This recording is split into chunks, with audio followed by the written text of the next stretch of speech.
Talk El Paso with Andrew J. Polk.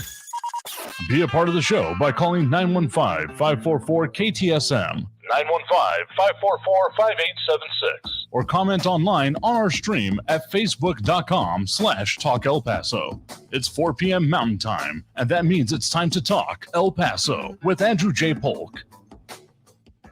Thank you all so very much for joining us here for Talk El Paso, airing live on News Radio 690 KTSM. I'm your host, Andrew J. Polk. Thanks for tuning in, however you may be doing so, be it on air, online, live streaming through the free and reliable iHeartRadio app, or joining us over on the various social pages we're on these days, including facebook.com/Talk El Paso, the Talk El Paso channel over on YouTube, Twitter at Talk El Paso, and Twitch, Andrew J. Polk. Either of those names, most of those places, Talk El Paso or Andrew J. Polk, and you're going to find us to be able to join in on that conversation as we have it live with you 4 to 6 p.m. here Monday through Friday. So, few things on the docket for us here today. Really seeing a confluence of events, both those that are happening and those that are somewhat being planned in terms of elections, and then all the issues that are going into it, border security, weather, and response to it to a certain extent as well, that may even be affecting us here within this region. The region as a whole listed anyway, maybe not exactly our precise broadcast area, but it bears some mentioning, and what that's going to mean for all of the primaries coming up here,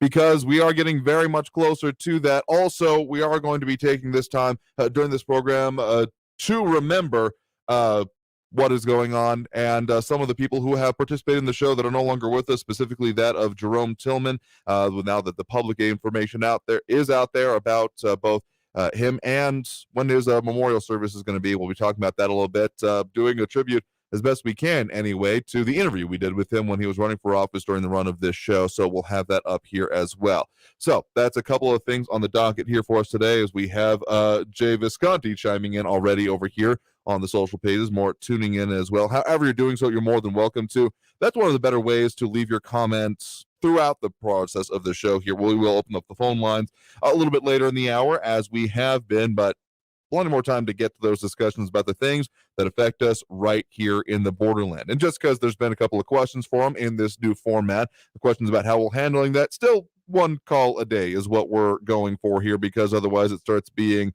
the call and response show as opposed to Talk El Paso and having that discussion here. The other thing that I will ask is, when we start getting to those phone calls, is be a little bit conversational. Not that a whole lot of people are just doing the whole speechifying back and forth thing, but the conversation is what works best, and literally the point of it here. So that's what we appreciate if you're along with us on any of these mediums here. So border security has been just the slightest minor topic that we've talked over this last couple of years.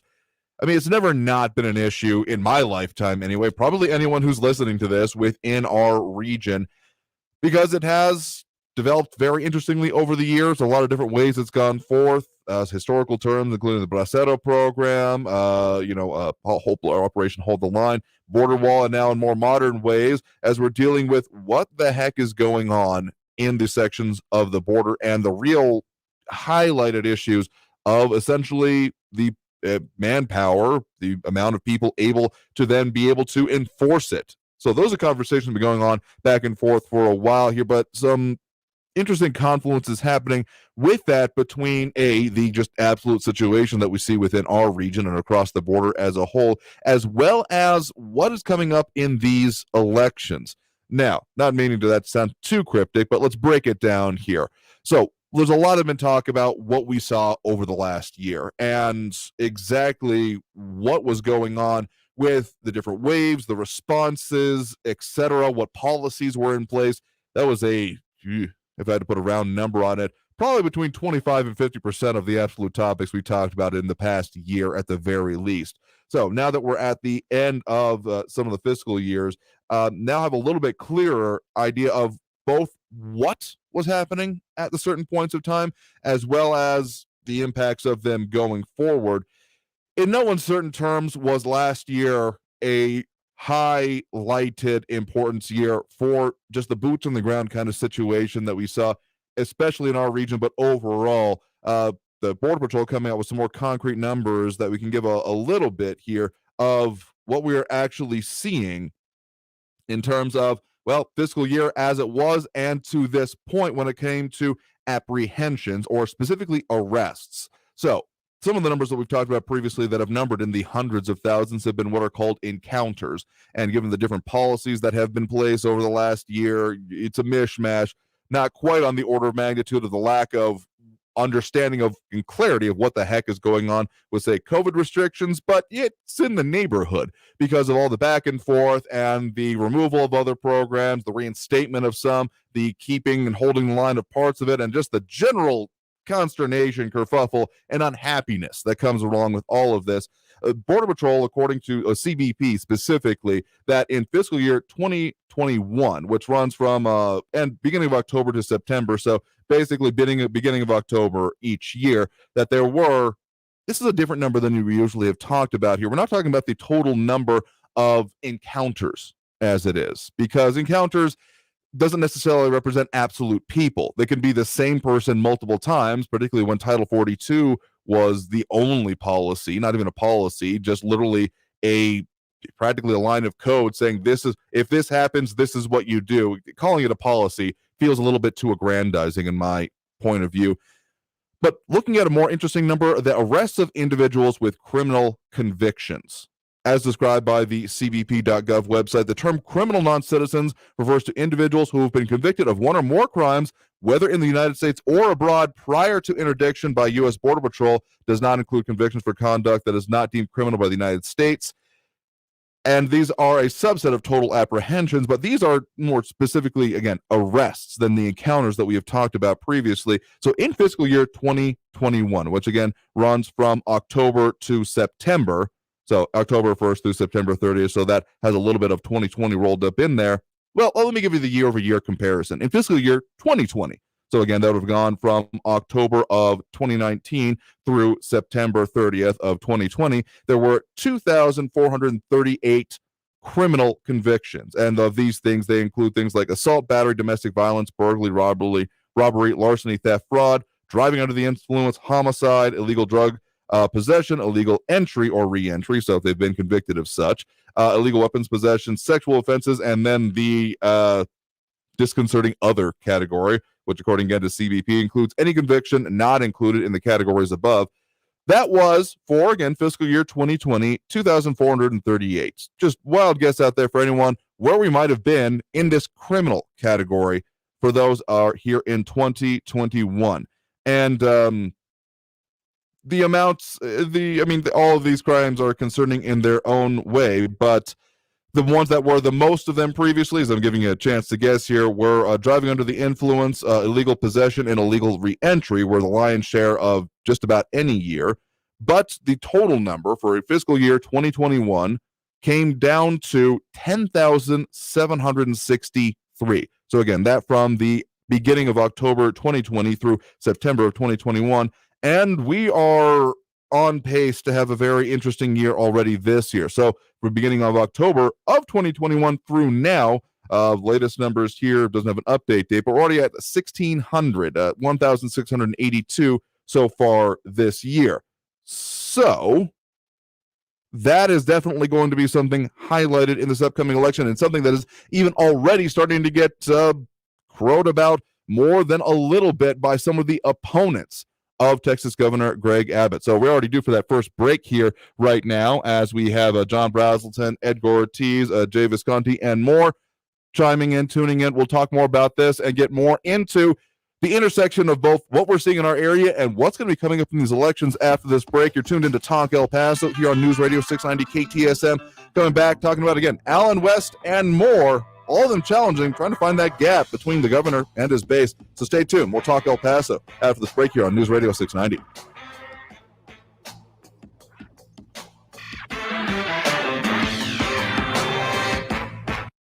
Traffic all day. News Radio 690.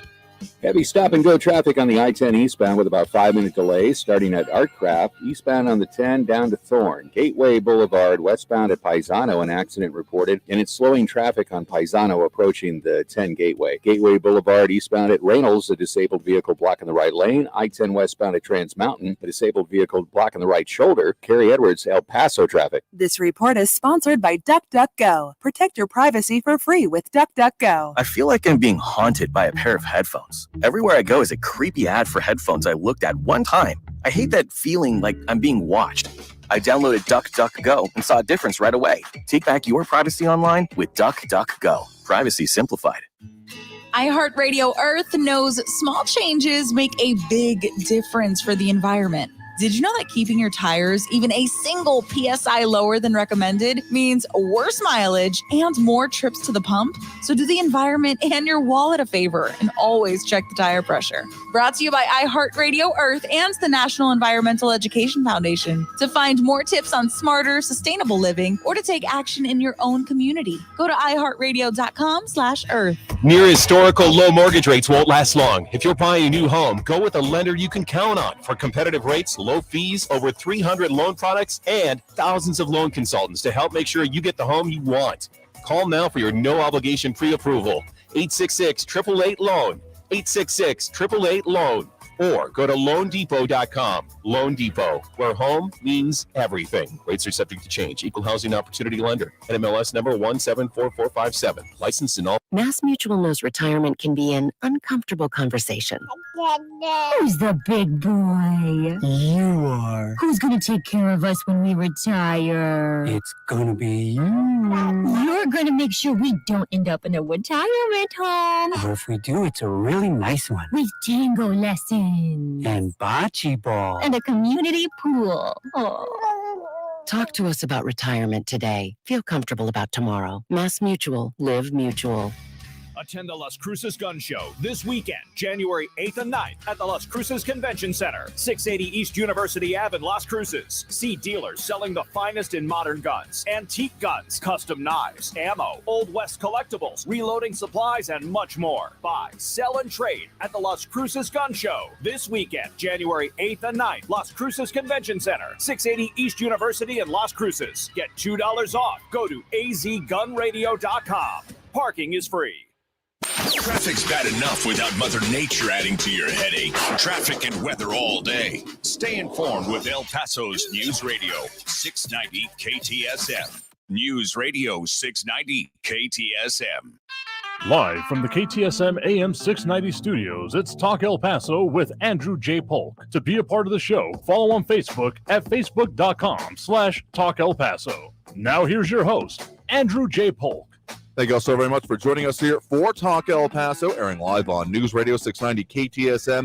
I'm your host, Andrew J. Polk. Thanks for tuning in, however you may be doing so, on air, online, live streaming through the free and reliable iHeartRadio app, or joining us over on the social media pages where we got Jay Visconti, Edgar Ortiz, John Brazelton, and more tuned in and chiming in so far. Edgar letting us know he's on board with us. But John, with an interesting comment here that I'd like to know more about where you're hearing this from, is saying, according to the internet, the U.S. Border Patrol in El Paso has done nothing to improve their technology. The money is there.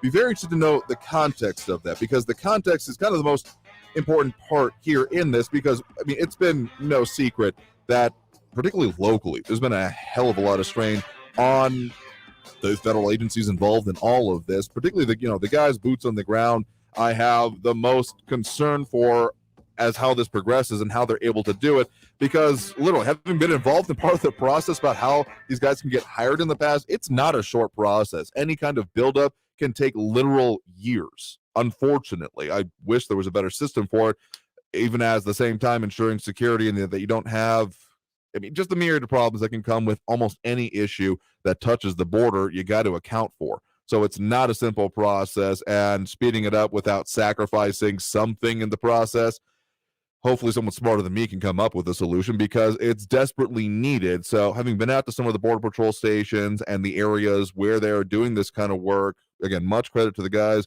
on the ground here. So I'd love to know more about, if you got a link or something, drop it in the chat if you can. Love to see more about that, because there has been a lot of support trying to be going on this, and this is actually one of those now wedge issues is the way I tend to think about them, of what is being done and the lead up to these March primaries. That there's a whole lot of challengers going on, not just from the left-hand side of the aisle, but from trying to find a gap between Texas Governor Greg Abbott and his own conservative base.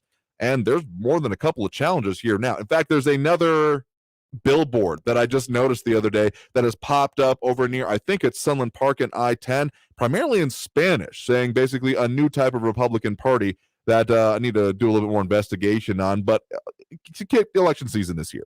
I've been saying this for months here, but the evidence is mounting if you continue to doubt me on that. So, as reported by the Texas Tribune and others during news conferences being held and such here, Alan West, the former Republican Party chair for Texas, who then stepped down from that. We interviewed him the day before it went into effect during CPAC that we had the replay of last week, so you can see that interview for yourself if you want to.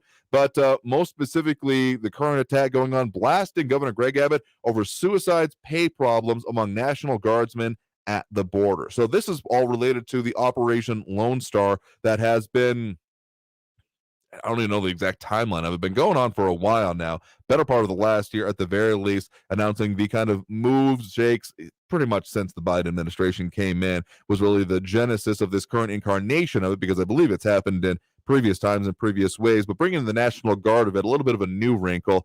There has been, in previous years, talk about primarily like DHS and state troopers being involved with it. So activating that is another level here, trying to assist with some of the issues involving it. Now, this is not so much evident in our area. It doesn't seem to me. Haven't heard much evidence of it. Anyway, we're talking a lot of like South and, well, I mean, it's all South Texas, but the central and south part of the border itself, if that makes sense, where we have seen such things as the Haitian migration wave that happened, which was a very, very interesting circumstance, because not all of the people there had come straight from the island of Haiti in here. There were a lot of stopovers, as documented by a lot of people, including people we've interviewed, such as Todd Bensman with the Center for Immigration Studies. Again, got to talk with him at CPAC. That was just a great time spending there and getting a real good view at some of the people involved in covering these issues. He's actually got a couple more articles out relating to some of these issues and how they're going on here. Jay Visconti talking about, I think we were talking about January 6th there, coming up on the anniversary eve there. Yeah, mentioning that. We'll probably get to that here a little bit later in the show. Or if not, again, Friday, we're keeping the same way that we do when we have the free-for-all open lines all days. But speaking now about the issues that we do see focused on us here in the border, the wedge that has been trying to be driven between Abbott and his base by his challengers is not a new one. It's been going on for ever since the first one, Don Huffines, who we interviewed on air as well, basically saying that related to the coronavirus response, and saying that the way it was handled and the way that the legislature was not brought in, and they were all essentially decrees coming out of the governor's mansion, that was the initial point being looked at here. So the expansion of it now into the whole idea is of immigration and being dissatisfied with it is a whole nother wrinkle coming into this, related to the serious issues we saw over the last year. Again, just the microcosm example I'm giving here of the arrests of those criminal non-citizens, which is, to really boil it down, the most concerning aspect of it, for me anyway. So trying to drive a wedge within this issue, given that the governor has been decently out in front of this issue. I mean, the whole Build the Wall initiative that has gone forth, both taking some donations and then some legislative funding from the state legislature as well, raises interesting questions about, is this going to be a viable motion or not? Is this going to be, so much whistling into the wind, or is this something where there is being daylight seen between the governor and his base, or those most likely to vote for him when it comes to these issues? Now, again, what do we got here? We had John Brazelton bringing up the Border Patrol in El Paso not using the technology. That baffles me a little bit. That's why I would love to see more about that and what exactly is being posited as part of that, because one of the things that has been pretty pretty aggressively done in this area for years. Even before this was the installation of cameras, even other fencing before the current and most recent push for actual wall construction. So if there was a reluctance there to embrace that, I would be very interested to see, because can't remember the last time I saw it, but even just driving into the station days recently, you can see the helicopters that are going off over and around the Mount Cristo Rey area. The real biggest, if you're looking at in terms of traffic flow and where there isn't infrastructure, biggest vulnerabilities within our region. You'll often see, I mean, that's why they have helicopters not quite circling it, but often loitering and focused on that area. And if you know where to look, you can often see the Border Patrol installations, such as cameras or even just mobile vehicles. Went out around New Year's at the Highway 9 area as well, out towards Columbus. And the amount of temporary things and methods in place that you can just plainly see for yourself as they head out that way is not overwhelming, but pretty extensive and definitely visible, and a little bit more if you know where to look, what to look for. But even just, camera emplacements, trucks that have, raisable cameras on the back of it is available and out there. So that's why I'm very curious about that assertion. But when it comes back to the total issue of immigration within our area, again, Todd Bensman from CIS, a couple of articles out right now. One, I'll just read you the titles here. Mexico freed a suspected Yemeni terrorist migrant and left Americans to find him. And a reminder that Afghans are using the border end run option, coming on just about either side of the new year here. So missed it a little bit in our end of year coverage. These are all factors that are then contributing to what the possibilities are and what the focus probably needs to be for the whole border situation. More to the first one here, the subtitle does further great explanation, suggests breakdown in cross-border coordination amid overwhelming mass migration crisis. Again, the way you break down all the numbers, however many hundreds of thousands from last year, concerning in their own right, the way that I really do appreciate boiling it down to is how many actual arrests of individuals with criminal convictions, and the way that hasn't been seen at that level since fiscal year 2016. And not close second would be the fiscal year 2017, but still had been on a downward trend and now a sharp move upward. All of this then contributes to me. I mean, Ed Clark, thanks for posting up a link there as well as cbp.gov, because all of this stuff is searchable and available here, but breaking it down and getting to the specific details of it can help us understand what exactly we are seeing on the border and all of the issues that we are having here. And then more specifically, what the issues are we are seeing within our region. I mean, the border often gets talked about as this one monolith, but the situations we have here are very different than they're seeing down in South Texas and around those areas. So coming up on the need for that next break right now. So coming out of that, we'll get more into those articles I just mentioned here, what the implications are coming from them, and again, some of the electoral implications even further beyond that. So we are going to talk a little more about that as we got Jay Visconti, Edgar Ortiz, John Brazelton, Michael Perez, Ed Clore, and more chiming in, tuning in. Welcome to do so. Back after this break with more Talk El Paso here on News Radio 690 KTSM.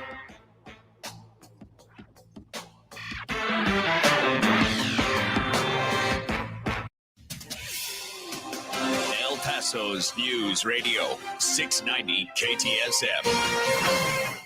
With your CBS 4 News update, I'm Amanda Guillen. Some of our hospitals tell us people are turning to emergency rooms looking to get tested for COVID-19. But the hospitals of Providence and Las Palmas del Sol Healthcare report an uptick in families showing up there for tests. They are pleading with people not to do this as it hampers their efforts to take care of more urgent medical issues. The state of Texas is yet again suing the Biden administration, this time over the rule that requires members of the Texas National Guard to be vaccinated for COVID-19. The Texas Attorney General is arguing that the Pentagon's mandate to vaccinate military members unfairly trumps Governor Greg Abbott's authority to command Guard members in his own state. With your CBS 4 News update, I'm Amanda Guillen. News Radio 690. Traffic all day.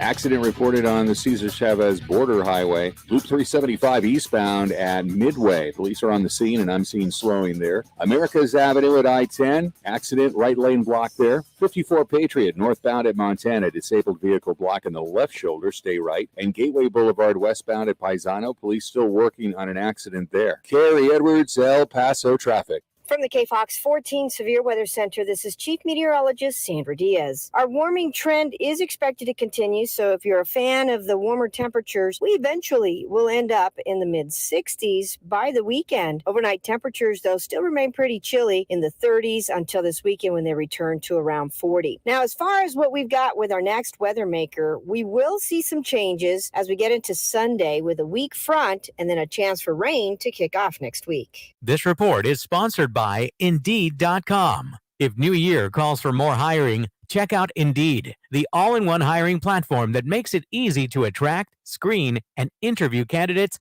all in one place. Sponsor your first job post today after visiting Indeed.com/credit. If you're tired of big cable bills and want to cut the cord, you can still get Newsmax TV for free.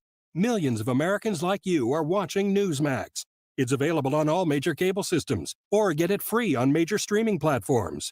Watch Newsmax on smart TVs like Samsung, LG, Vizio, and more. Find Newsmax on your Hub Guide or use the TV app.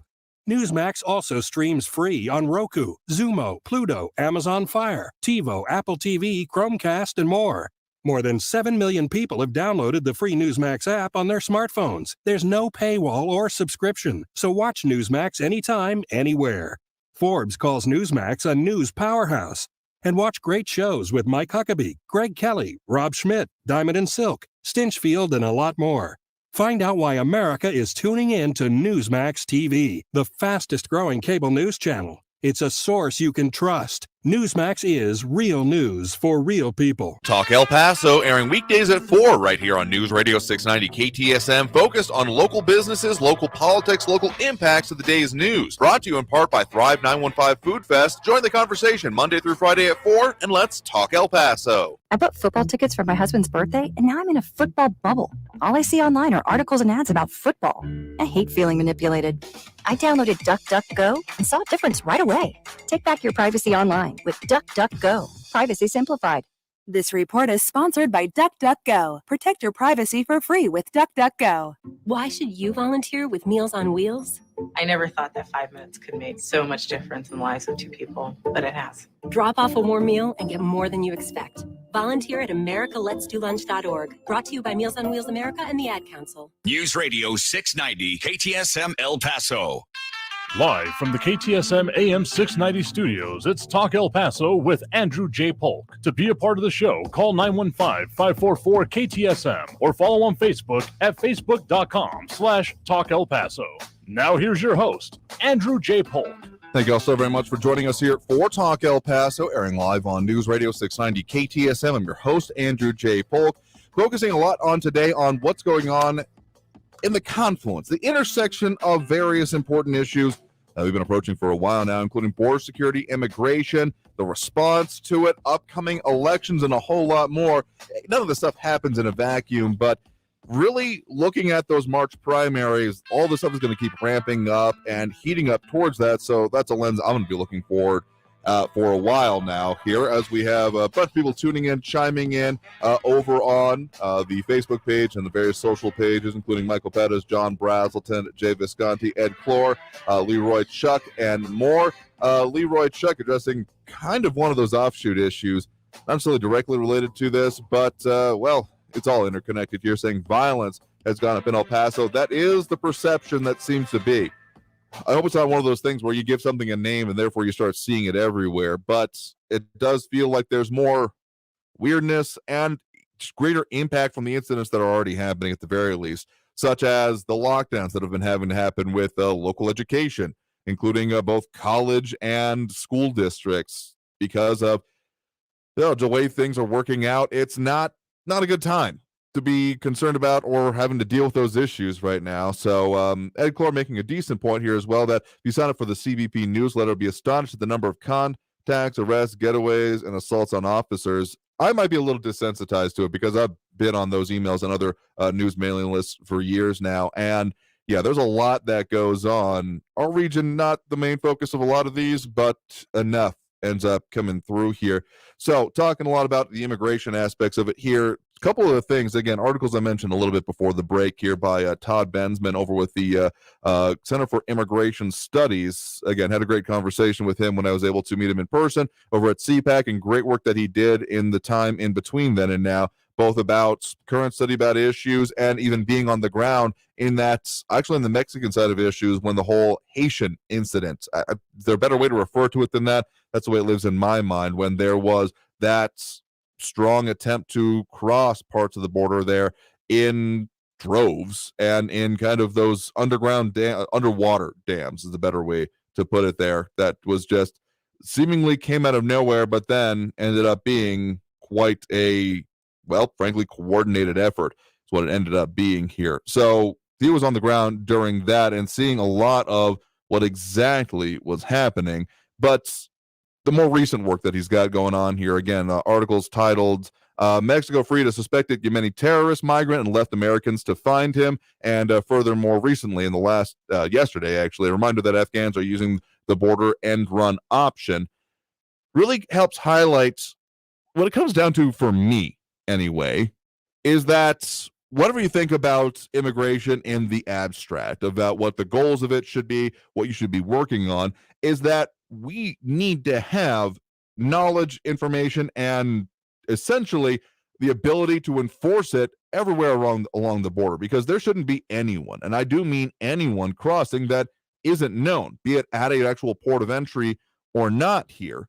That's why I, for years now, focus more on the technological aspects. So again, John, if you got a link for us there about what you were talking about, please share it, because I'd love to see more about that. Doing the whole, what was even talked about, back when I was in high school, it was still a concept of the smart wall, of essentially sensors that would allow you to know when something is going on in any area. Though, not sure that there would be any real solution that would solve this besides a massive buildup with the response to what is going on, because the system was not designed to deal with or account for this. And for those of y'all out there that are wall fanboys, yes, it could have an impact, but again, it still takes manpower to be able to enforce that. Otherwise, we see what we've seen in other regions of them literally getting dismantled, just completely circumvented, or other awful things, such as people, particularly children, it has happened in our area, being brought just across, dumped, and left.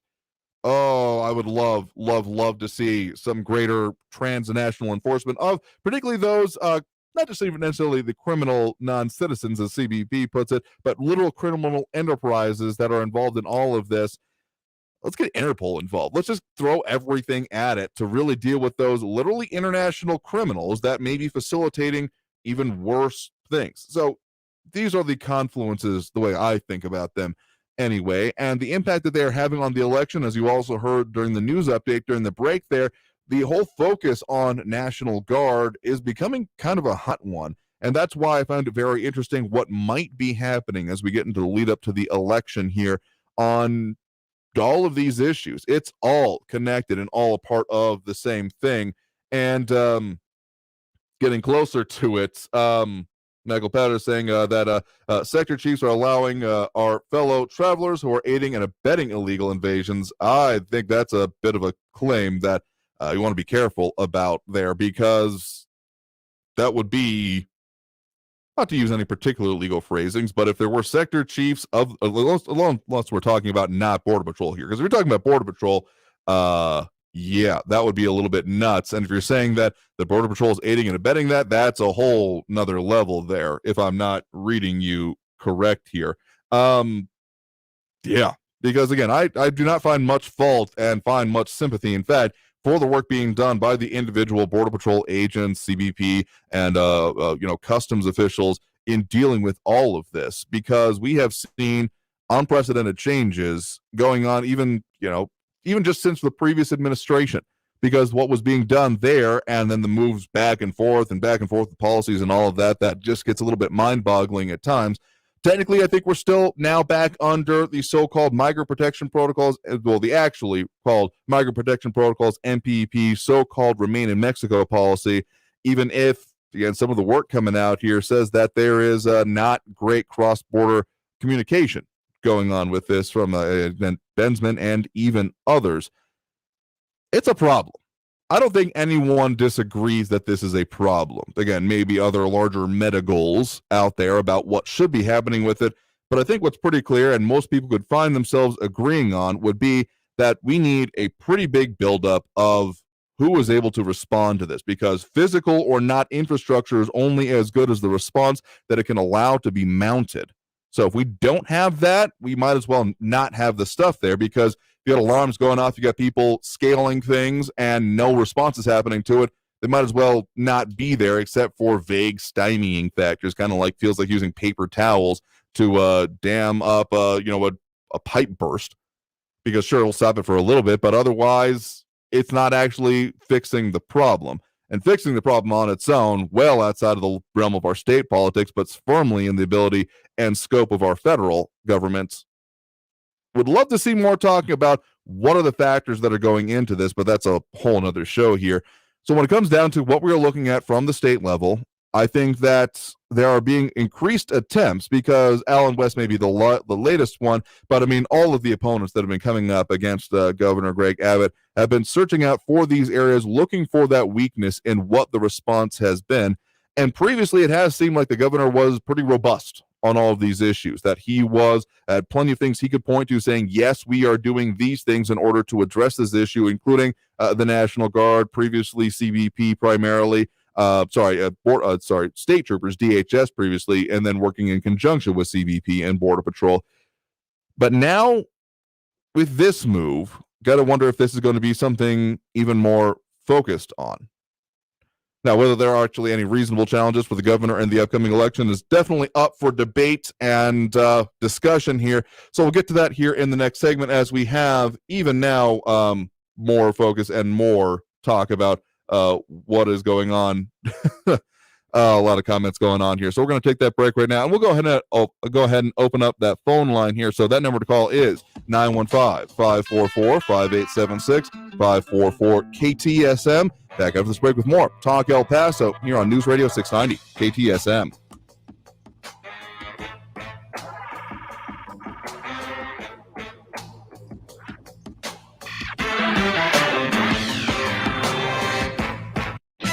Traffic all day. News Radio 690. I-10 is slow both directions from Rustler to Artcraft. I-10 at Red, an accident just reported. Cesar Chavez Border Highway eastbound at Midway. Accident reported there with police on the scene. 54 Patriot northbound at Montana. Disabled vehicle has got the left shoulder blocked. And a new accident just reported Montana at Airway. Carrie Edwards, El Paso traffic. This report is sponsored by Wendy's Hot and Buttery Breakfast Biscuit Sandwich. It's better breakfast o'clock at Wendy's because it all starts with a better biscuit. Get hot and buttery Wendy's breakfast biscuits made with oven-baked bacon or savory sausage, fresh cracked egg, and cheese. So don't risk your biscuit. Get Wendy's instead. Limited time only at participating U.S. Wendy's. iHeartRadio Earth is here with little tips for a healthier planet. It sure feels good to step into a warm car after letting it heat up for a few minutes. However, this practice wastes gas, increases emissions, and pollutes the air.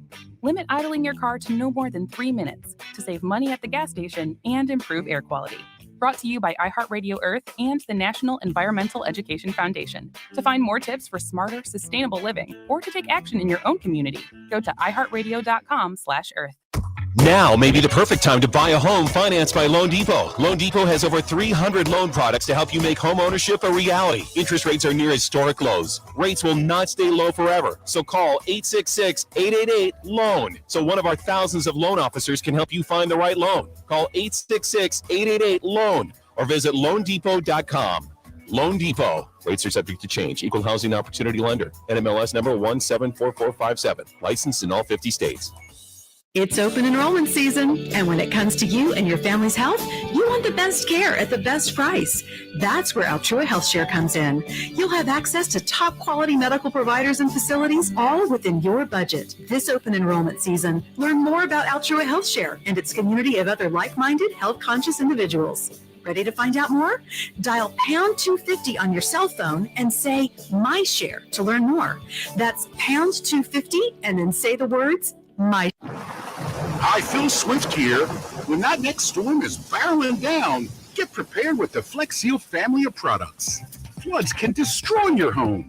Push Flex base deep into cracks and holes to help prevent flooding. Seal doors and windows, patch leaky roofs and downspouts. Remember, when that storm is coming your way, keep your family safe and dry. Be prepared with the Flex Seal family of products. Available at flexsealproducts.com and fine retailers. I feel like I'm being haunted by a pair of headphones. Everywhere I go is a creepy ad for headphones I looked at one time. I hate that feeling like I'm being watched. I downloaded DuckDuckGo and saw a difference right away. Take back your privacy online with DuckDuckGo. Privacy simplified. El Paso's News Radio 690 KTSM.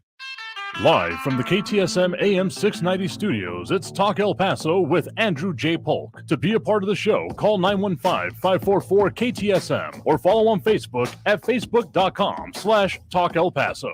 Now here's your host, Andrew J. Polk. Thank you all so very much for joining us here for Talk El Paso, airing live on News Radio 690 KTSM. I am your host, Andrew J. Polk, talking a lot about immigration, border security, the policies, responses therein, and the intersection of all of this with upcoming elections and more. So we have those phone lines open now. If you want to call in, that number to do so, 915-544-5876, 544-KTSM. A lot to get into here. Also, we're getting into a little bit later in the show, a remembrance as best we can of a longtime caller and contributor to the program, Jerome Tillman, who does have services coming up this weekend. Get to that here a little bit later in the program here. So if you want to call in, that number to do so is 915-544-5876, 544-KTSM. Interesting comments going on over on socials right now. John Browselton saying our Border Patrol sector chiefs are career civil servants who survive by going along with policies of whatever presidential administration is in power.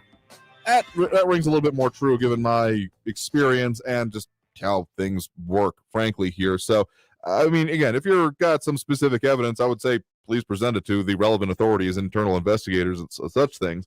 But otherwise, again, the work being done in our region, most specifically, definitely want more to be able to be done. And great credit to the individual Border Patrol officers on the ground here. More comments going on that we'll get to here. But again, we got calls on the line. That number to call, 915-544-5876, 544-KTSM. Right now, we do have Joe on the west side here with us. Joe, thanks for joining us. Good afternoon, Andrew. Afternoon. I would like to encourage all my fellow El Paso citizens to primary out Governor Abbott. And Mr. West would be the better man for the job, simply because without borders and without law and order and safety, we have no country, we have no state, we have no government. And based on the Texas Constitution, the most important job of the governor is to serve as commander-in-chief of the Texas military forces. Now, I travel a lot, and I go through Border Patrol and Customs, and my wife is from Juarez, and she's here legally with the visa, and they ask for her papers and stuff. And, you know me. I'm going to speak my mind. I said, what difference does it make? If she was illegal, all you would do is give her a free cell phone, give her a free ride to Houston or Dallas, lock her up in a hotel, then pay for her to fly anywhere she wants in the country. And this is true, Andrew, because when I traveled to Houston to see my dad last year, I stayed at the Comfort Suites, and the whole second and third floor were illegal immigrants from the Rio Grande Valley.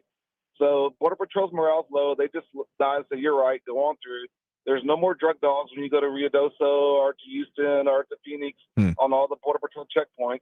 The number one killer of Americans between the age of 22 and 40 right now is fentanyl and heroin overdose because the border is porous. And Abbott is just another rhino like Rick Perry before him. And we need to weed out these rhinos. We want serious change in America. And basically, Alan West will do a way better job than Abbott. First of all, Abbott allowed the state to be closed. He allowed schools to put masks on our kids, which some schools are even still doing. And all he did was a knee-jerk reaction and copycatted the Florida governor on anything that was successful. He's not a true conservative. He's just another rhino, the Rick Perry bunch that got him elected, and he needs to go.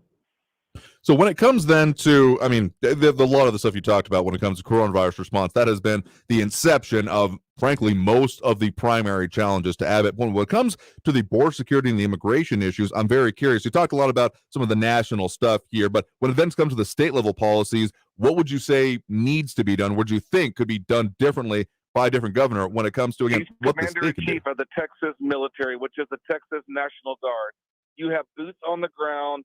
You have them there. What's the National Guard doing now? Not much. You know, they meet every once in a while and do little exercises. We're in a war right now. We're being invaded. We are being evaded. Okay, I'm a member of a Facebook group, mostly people down the Rio Grande Valley. It's ranchers along the border, and they show pictures every day. This is an invasion. This is a safety issue, Andrew. Even the Democrats, not Raul, but the smart Democrats are waking up, as evident by the border towns along the McAllen area voting for the first Republican mayor in the first time in my lifetime. So we're in a war right now, and a war requires the military. You put boots on the ground for now to stop the bleeding. That's my opinion. All right. Well, interesting point there. Well, thank you very much for the call and the points there. Do appreciate it. Bye-bye. All right, I think we lost him there. But, I mean, it is an interesting question about what could be done, and I think that is exactly what is being focused on by Alan West, by Don Huffon, by Chad Prather. And again, I need to look more into that billboard that we had pop up over there. If anyone has seen it, they'll let us know what you think about that particular position. I just saw it driving by one day and haven't been gone back to see it to get down the information of that candidate or issue over there. But the focus that happens we often get overlooked within our particular area when it comes to the campaigning on all these issues. Abbott was the first one in my remembrance anyway to have come through town actually during campaign. I think if I'm not mistaken, did he show up with Chuck Norris, or did I imagine that? I think that happened. Anyway, point is that if we got more focus, particularly in our region on that, that would be a change in a variety of ways from previous campaigns at the very least. Michael Pattas, I think, agreeing, kind of saying that Abbott talks big but fails to follow through with our previous caller here. So, again, whether or not there's actually enough daylight between the governor and his base on this or related issues is an interesting question going forward. I think we got time for one more quick call before we hit the bottom of this hour, or the end of this hour, and then go into the next one here as we are going 4 to 6 p.m. You're live with Talk El Paso. Who's this? Tony Westside. Listen, this last caller who called, on the one hand, I don't disagree with him. However, I would ask him to be very careful and watch his trajectory. Let me tell you why. He could be, and I'm not accusing him, but that could be a strategy for Beto to get elected, because if we break up and weaken Abbott and this Beto is running against him, this would be a Democratic strategy. Forgive me, that could be a Democratic strategy to weaken Abbott and help Beto. So be very careful, young man. The gentleman who just called in, I got all the respect for you. I don't disagree with you directly, but it could have an effect to break up the Republican vote and weaken the Republican support for Abbott and get stupid Beto. And you think you got nightmares now, my friend. You ain't seen nothing yet if you get that idiot Beto in there. So be careful with that and connect your dots. Send an email to Abbott about your concerns and make sure that your strategy is worked out properly, effectively, and so forth. Thank you for the time. No, sure thing. I think that previous caller's points went a little bit, the way he was talking about him anyway, a little bit beyond even the current circumstances, but exacerbated by such. But, okay, in case there's any confusion here, we do have the partisan primaries coming up here. What that means is that we are going to have people of the same espoused party fighting against each other in order to secure the nomination, and then that will go on to the general election. I think most of y'all probably got that, but the point being that this is the time when the priorities of a party are being set out and being fought over. Now, there is some conversation to be had about if you're going a little bit too savage, if you're burning down not just the bridge, but the town around it, or going a little bit too far when it comes to these electoral politics and then setting up narratives for the other side. Definitely a conversation to be had. But, this is literally what this is meant for, in order to find out who best represents, through the will of those party voters, who represents the interests of them going forward. What I fully expect to see out of this then, as a sum total, is then that there will probably be some, beat down, drag out fights coming up as we are.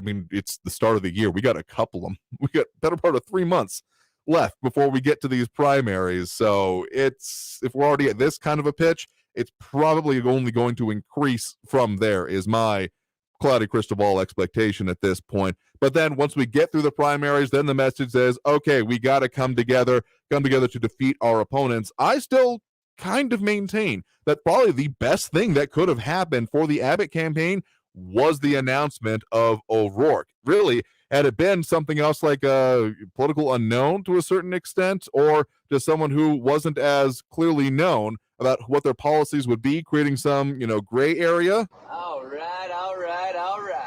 that ended up not happening, of course. That would have been maybe a little bit more problematic for the Abbott campaign, but a clearly defined opponent that they had literally already been gearing up for. They had umpteen ads out before the actual official announcement was out.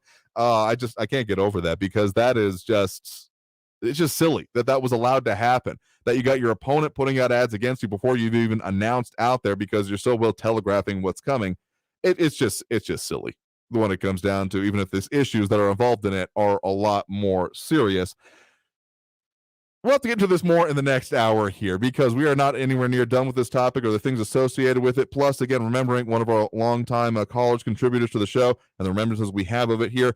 All that coming up with more here after the break with Talk El Paso. If you want to call in during the show, we will keep those phone lines open, 915-544-5876, 544-KTSM. A lot of comments, a lot of issues going on here. We'll keep breaking it down here in hour 2 of our show. So stay tuned for more Talk El Paso after this break here on News Radio 690 KTSM.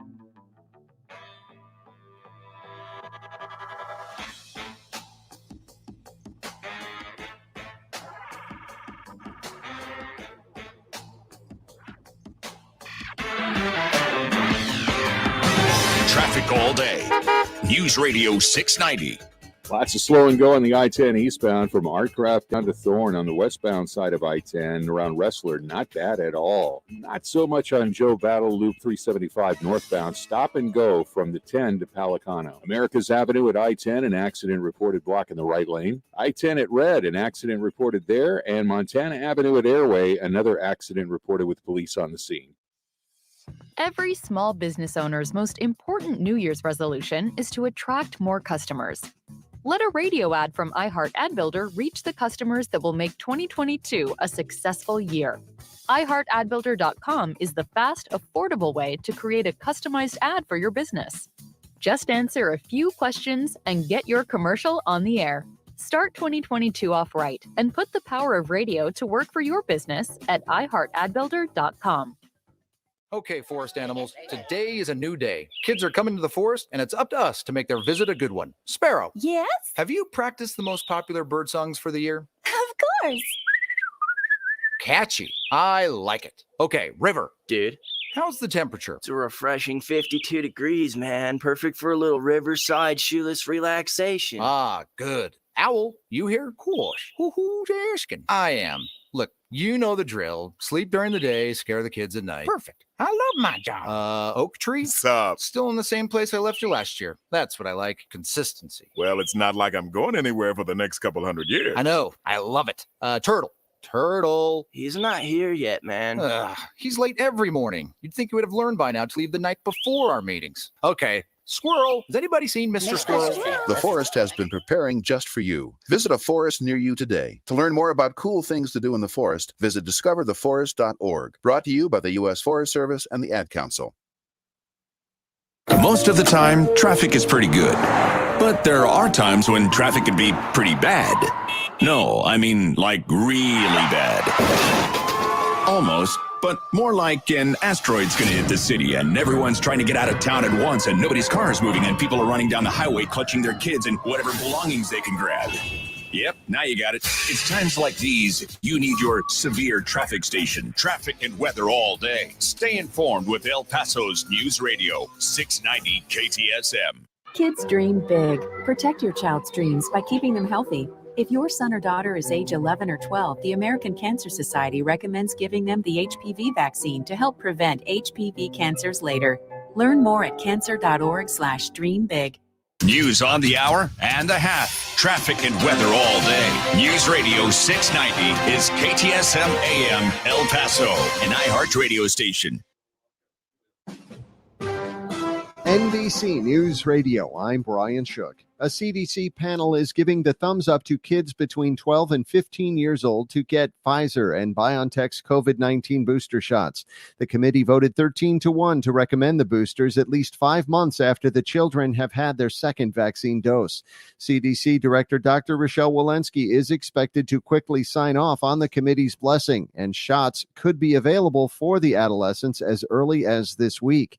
Attorney General Merrick Garland says those involved in the January 6th attack attack on the U.S. Capitol must be held accountable. We have issued over 5,000 subpoenas and search warrants, seized approximately 2,000 devices, poured through over 20,000 hours of video footage. Garland addressed Justice Department employees on the eve of the first anniversary of the attack, calling it an unprecedented assault on American democracy.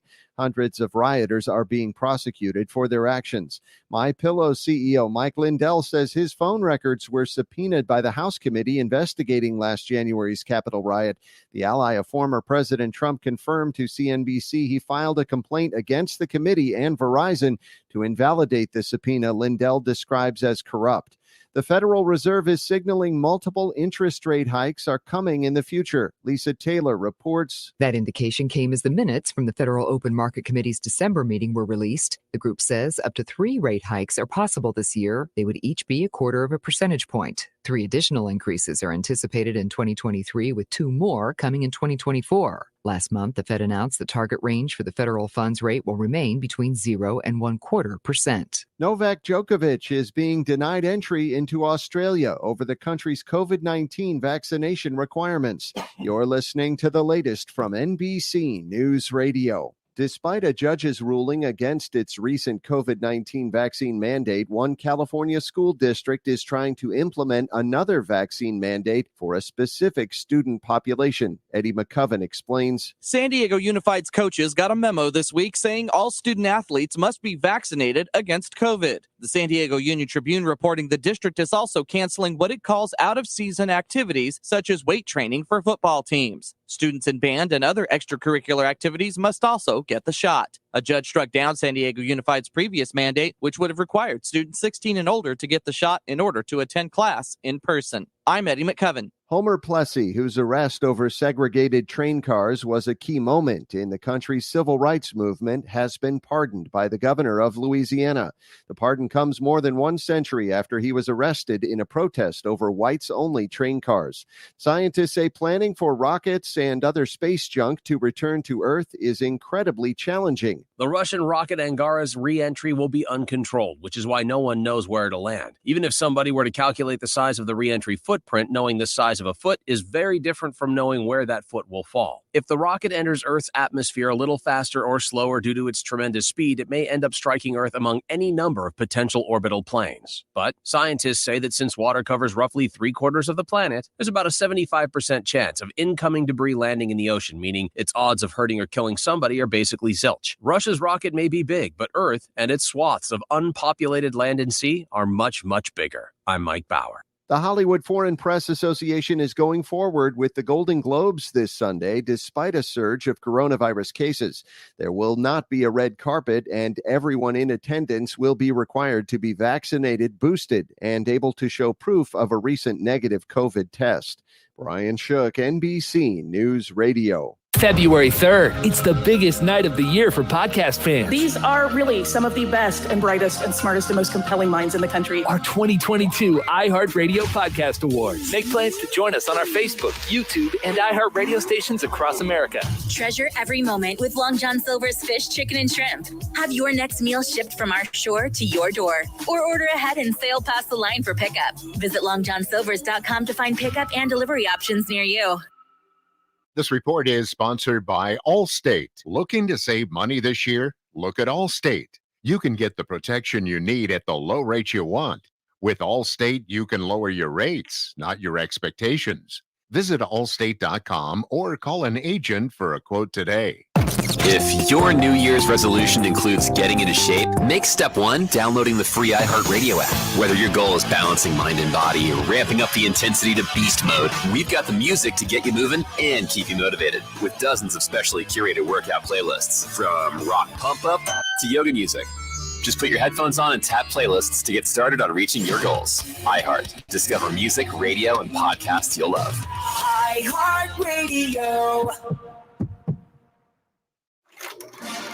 No Hollywood release can match it. It's worth the wait. Who complains? No television drama can equal it. That was the scariest episode of your show. And nothing else comes close to the drama. This is unbelievable. And you know what? Quite frankly, this scares people. Join the conversation. We have seen this movie before. We know that it doesn't end well. Stay informed with El Paso's News Radio, 690 KTSM. 180 over 111, and I had a stroke. I couldn't speak or walk.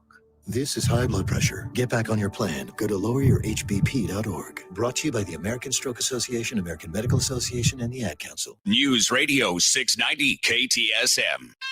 Live from the KTSM AM 690 studios, it's Talk El Paso with Andrew J. Polk. To be a part of the show, call 915-544-KTSM or follow on Facebook at facebook.com/Talk El Paso. Now here's your host, Andrew J. Polk. Thank you all so very much for joining us here for Talk El Paso, airing live on News Radio 690 KTSM. I'm your host, Andrew J. Polk, going into our second hour now as we are Monday through Friday, 4 to 6 p.m. to talk more about the issues affecting us here in the borderland. We're focusing a lot right now on border security, immigration, and the intersection of those upcoming elections and a whole lot more. Coming up before you know it here, I really need to go find that billboard. I'll get a picture up of it for next show here, if I can get a good lighting on it. Because even the focus on our area from all of this is interesting in its own right. But the issues that we also see on the ground here are something we cannot ignore. So talking a lot about that, also be talking this hour, remembering as best we can with an interview of him talking about the issues of great importance to him, one of our longtime callers, contributors in his own right and in his own way, bringing up interesting points and issues, that of Jerome Tillman. So we'll get into that here in just a minute. But as I mentioned, we do have those phone lines open. That number to call is 915-544-5876, 544-KTSM. Right now we do have Ben on the east side here with us. Ben, thanks for joining us. Hey, thank you, Andrew. I am definitely looking for another candidate for governor. Mm-hmm.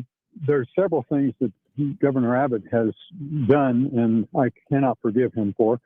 And one of them is sending those Texas National Guards to Washington, D.C. For the inauguration and leaving them there for as long as he did. I thought that was inexcusable. Two is that there was a doctor by the name of Peter McCullough who testified in front of the Texas Senate in March 11th of 2021 about early treatment of COVID-19 and presented a lot of good arguments about the need and the efficacy of early treatment. And Governor Abbott chose to ignore that testimony. I think that did a great disservice to the people of Texas. And three, his absolute embracement of the vaccine and also the mandates on the masks and when he shut down all the people, all the businesses in the state of Texas. I just cannot see, that being said, I would never, ever vote for Beto because I know that he would have gone along with every one of those things. So I am looking for another candidate, somebody who would respect my rights as an American citizen. Mm-hmm. I mean, it's quite the crowded field out there. I mean, I mentioned a few here, but some of the public lists that are available at now have 1, 2, 3, 4, 5, 6, 7, 8, 9 people just on the Republican primary coming up here. So the main ones in my mind being Don Huffines, Alan West, Chad Prather is kind of an also in my mind, unless he has a breakout moment. But it's quite the crowded field here already, and I think a lot of them focusing on what you've talked about there. Interesting point you make about, though, the early treatment issues here, because whether or not he did that initially, it seems like he may have kind of come around to it in focusing on when El Paso was having its serious issues end of last year, or end of 2 years ago here at this point, that he was focusing on bringing things like the monoclonal here and has been asking for that since. But it's interesting you bring that up as at the time what it was. Well, it was a matter that Dr. Peter McCullough gave a lot more things than monoclonals. He embraced the monoclonals, but he also talked about ivermectin and hydroxychloroquine, different things that could have made a difference. And early treatment could have saved a lot of Texas lives. And so, it's a matter that we're talking about a situation where, monoclonals, but he got on that bandwagon right after DeSantis. Okay, he was kind of like, following the leader. So I don't know. And so far, Alan West, he comes from the same ilk. I don't know about Don Huffines that much. I will be looking into him and all the other candidates, but I mean, definitely. I mean, the worst of the Republicans, I'm sure, are going to be better, infinitely better than Beto O'Rourke. I'm sure that's something we'll be hearing a lot of over this next 3 months here, and better part of the year, because we come in then out of the primaries into the general election. So I'm sure we'll stay on top of that and talk a lot more with these candidates and what's going on with them. So thanks for the call, Ben. Do appreciate it. Well, thank you. And by the way, we talked a lot about the Republican side of it here. This is not to say that it's not going to be probably a weird race on the Democrat side either. There's 5 major ones running there, even if Mr. All Right did not announce his run. Inocencio Barrientos, Michael Cooper, Joy Diaz, Beto O'Rourke, and Rich Wakeland, some of the candidates on the ballot here. A lot have already dropped out, actually. It used to be a more crowded field, but it'll be an interesting time. There are also, just to be completionist about it, a couple of there's a Green Party candidate and an independent candidate. So, yeah, going to be a busy electoral season here. All right, let's get to one more call here before we hit this next break here. We do have Raul in the Northeast here with us right now. Raul, thanks for joining us. Hey, Andrew. Well, Governor Abbott, he definitely sucks. And Beto would be a whole lot better than him. And I'm not a big Beto fan either, but he'd still be better than Abbott and Costello. You have to agree that Ted Cruz, affects our community because he's one of our 2 U.S. senators. Sure. I don't know if you saw that. He's predicting that the Republicans will impeach President Biden, whether it's justified or not, if they retake the House in the midterm elections. How's that for craziness? Impeach Biden for what? While having let Trump off planning and inciting an insurrection. Those Republicans are the biggest hypocrites and phonies in the world. Ted Cruz was once a real conservative until he completely caved into Trump, devolving into the craven politician he's proved to be, swallowing Trump's attack on his wife and his father, implying that Cruz's father may have played a role in JFK's assassination. I'm not saying that you're not making some points there about Cruz that others might agree with. But what I'm saying is here, I think that part of the question that will come up when you're talking about impeachment is that same question you just asked, impeached for what, is going to come up as the same question from those out on the other side of the aisle saying, okay, so what exactly was Trump impeached for? Because let's be honest, impeachment is a political proceeding. Lock, stock, and barrel. There is no 2 ways about it. It may have some basis in ideas about law, but it is not someone being convicted of high crimes and misdemeanors. It is someone being removed from office for that. That is the basis of around it. And so that means going into that process, and this is one of the many gripes I end up having with current congressional leadership, is a lack of realization of what the realities are. Because they went into that saying, well, we got to do this. It's got to be the right thing, knowing damn well the whole time that there wasn't going to be anyone likely, if even possibly, going to break ranks, as it were, to then go against that impeachment. So they went full throttle into both of those proceedings, knowing full well themselves that it was never going to move through. Now, whatever you think about the symbolic nature of it or not is one thing, but still, it then raises the question now at this point is, has that whole process been essentially cheapened? Because you can only go to that well so many times before it starts running dry in a whole lot of people's minds here. So if we're talking about impeachment further, I got to say, probably a lot of people on the other side of the aisle going to be saying that this is just desserts and turnabout is fair play. I think is probably at least part of the argument coming up. Yeah, except that Trump was impeached for insurrection, inciting an insurrection. It's kind of different. Prior to Cruz before all this, Cruz had called Trump an immoral coward, a narcissist, a pathological liar, and a serial philanderer. And then crazy Kevin Cruz went on to kiss Trump's rump. It just shows you where he's coming from. But again, an insurrection is why Trump was impeached a second time. And we're going to have mountains of evidence and witnesses to prove that point. But it's clear for everybody to see. I saw it. I heard him. I know what he did. And he's a traitor, and he needs to go to jail.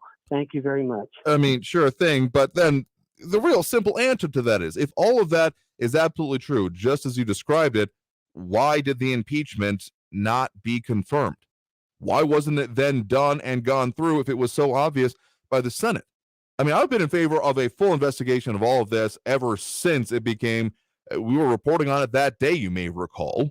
We actually preempted this program in order to bring you the live coverage of what was going on, because still at that point, there was tear gas going off in the Capitol. Kind of important stuff for us to cover, and I don't regret a minute of what we did on it. But almost immediately after that, became very clear that there are a lot of questions about what the heck just happened, what failed. So again, if it's as clear as you're describing it there, leaves a lot of question of then why wasn't then fully done, which then begs the question, maybe it wasn't as clear as they thought it was. All right, we are overdue for that next break here right now. Coming back out of this, we're going to get to more of the topics we're discussing here and more of the phone calls. So that number to call is 915-544-5876, 544-KTSM. A lot to get to, and again, that remembrance, probably get to it by the bottom of the hour here. More after this break with more Talk El Paso here on News Radio 690 KTSM.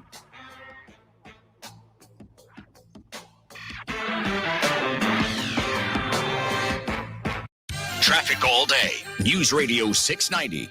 Now the westbound side of I-10 is a little heavier traffic-wise, stop and go between Wrestler and Artcraft. Not sure if it's an accident yet, but police are responding to heavy congestion Yarborough northbound at the border highway. Joe Battle southbound at Montana, disabled vehicle blocking the right shoulder. Loop 375 westbound at Kenworthy, that earlier two-car crash is off to the right shoulder and out of the way. Kerry Edwards, El Paso traffic. This report is sponsored by Jackson Hewitt. Get your biggest refund guaranteed. Jackson Hewitt Tax Pros will help find thousands worth of new tax credits so you get every dollar you deserve. So why wait? Schedule an appointment with one of their tax pros and learn more at jacksonhewitt.com. Now may be the perfect time to buy a home financed by Loan Depot. Loan Depot has over 300 loan products to help you make home ownership a reality. Interest rates are near historic lows. Rates will not stay low forever. So call 866-888-LOAN so one of our thousands of loan officers can help you find the right loan. Call 866-888-LOAN or visit loandepot.com.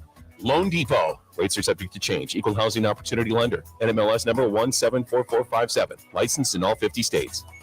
It's open enrollment season, and when it comes to you and your family's health, you want the best care at the best price.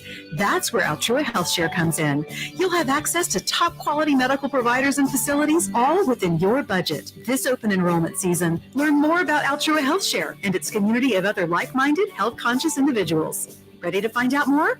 Dial pound 250 on your cell phone and say My Share to learn more.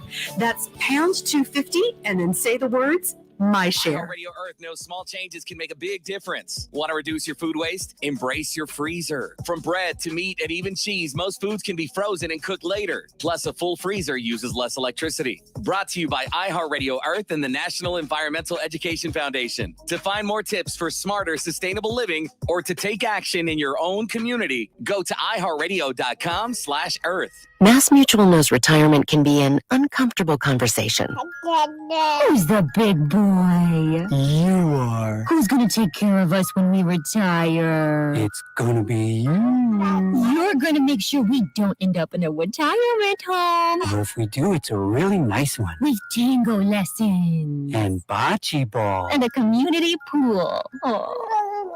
Talk to us about retirement today. Feel comfortable about tomorrow. Mass Mutual. Live Mutual. Next Thursday, you will be caught in an extreme flash flood.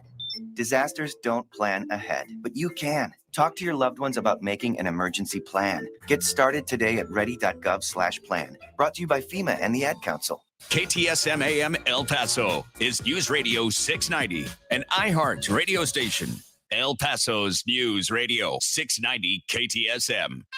Live from the KTSM AM 690 studios, it's Talk El Paso with Andrew J. Polk. To be a part of the show, call 915-544-KTSM or follow on Facebook at facebook.com/Talk El Paso. Now here's your host, Andrew J. Polk. Thank you all so very much for joining us here for Talk El Paso, airing live on News Radio 690 KTSM. I'm your host, Andrew J. Polk. A bunch of ways you can participate in the show. We're in our second hour here as we're doing that 4 to 6 p.m. Monday through Friday. We have the phone lines open right now, 915-544-5876, 5404-KTSM, as well as the comments. A lot of people chiming in over on the various social pages. James Radcliffe just dropping a note, Edgar Ortiz, Joey Carlson, Michael Perez, John Brazelton, and more. Jay Visconti a little bit earlier as well. Ed Clore, Leroy Chuck. A lot of people chiming in if you want to do so. Facebook.com/Talk El Paso. Main page in my mind is the Thunderdome of comments where the Skeptic Squad live. So forewarned, forearmed if you're going to jump in there. But we also got Facebook, YouTube, Twitter, and Twitch, other Facebook pages as well. So anyway, you want to chime in, tune in, participate in the show, you're welcome to, along with that phone line, 915-544-5876, 544-KTSM. All right, so talking about a lot of issues surrounding and swirling through our area and intersecting with that upcoming election. Probably going to be just a little bit of a focus headed into the end of the first quarter of this year already upon us here. So let's get to a couple more calls on the line here. We do have right now Joe, different Joe on the west side here right now. Joe, thanks for joining us. Hi, Andrew. Thanks for taking my call. Hey, first of all, I'd like to say that I can think of a lot of reasons to impeach Biden, specifically promoting human trafficking on the border. Pedophilia. He's a pedophile. And Afghanistan. Who can forget Afghanistan? And then taking bribes from the Chinese and others. I couldn't go through a whole list, but I need to talk about something else. Mm-hmm. Yeah, I like Alan West. He's a nice guy. I've heard him speak. I've attended all these events, but he has no chance of winning. You got to remember, he's not from Texas, and Crazy Beto would have eaten him alive for that.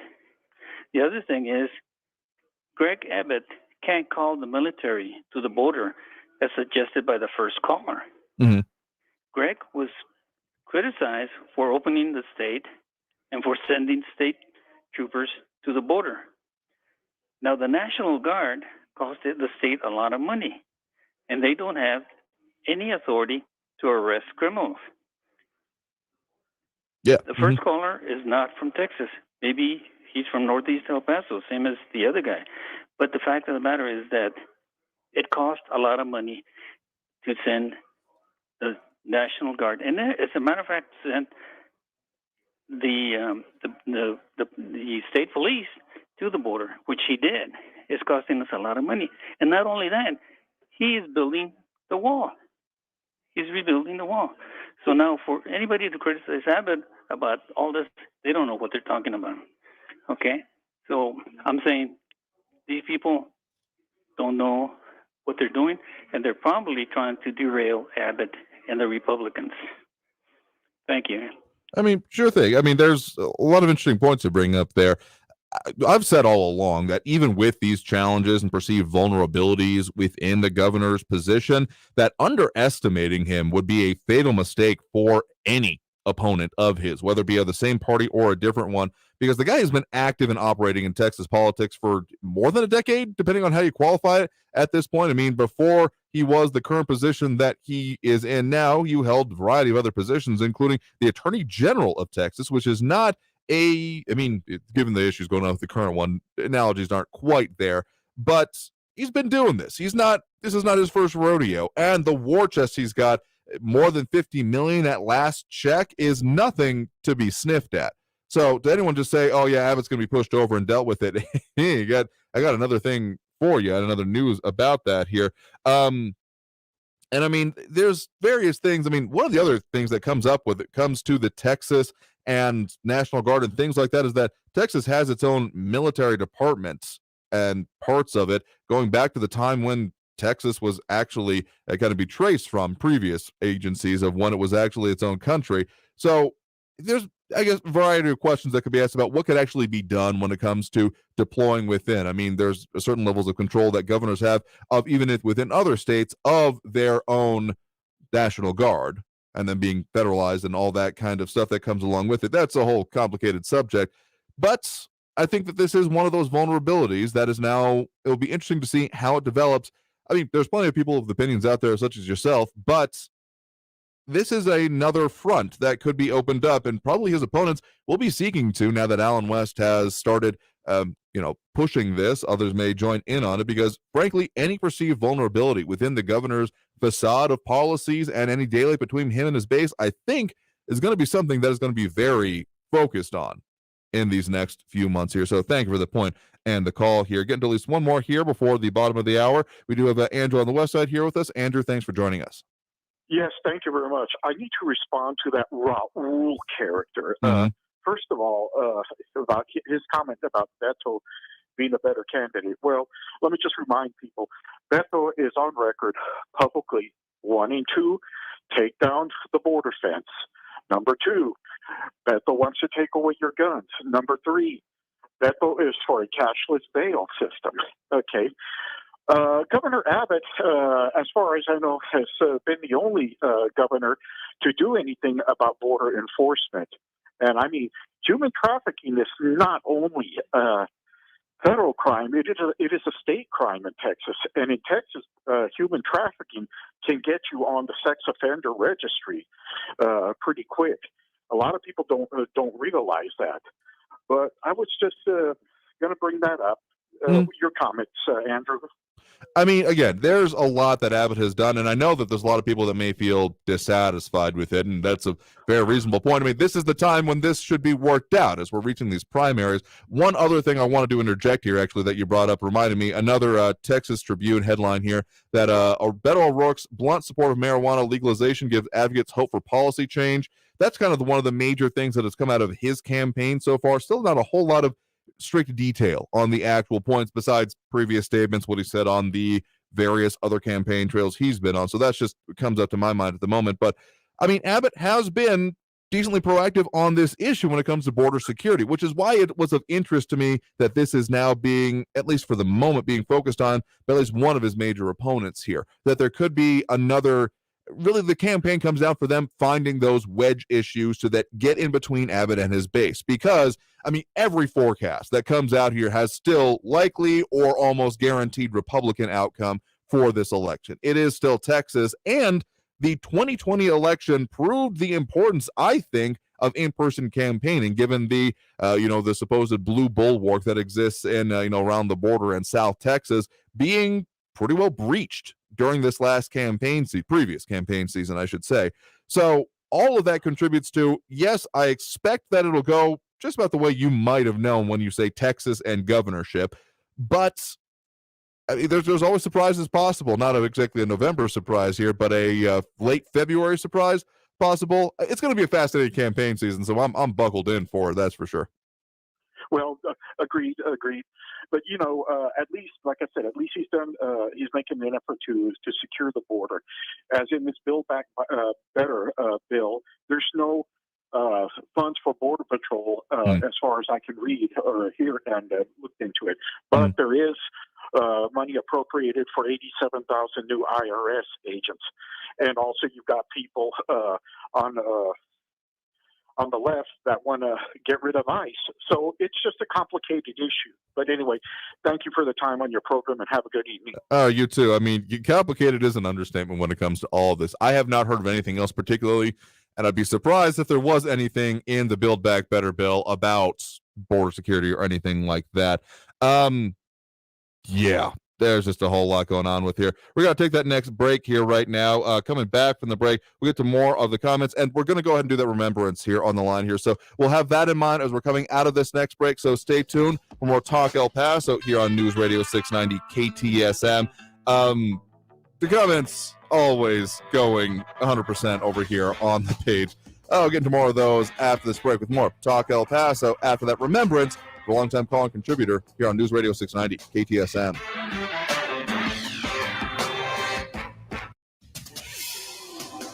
El Paso's News Radio, 690 KTSM. With your CBS 4 News update, I'm Amanda Guillen. As the number of people flocking to COVID-19 test sites across El Paso continues to surge, local leaders say their hands are tied when it comes to addressing long wait times. There are currently only 3 mega test sites in the city.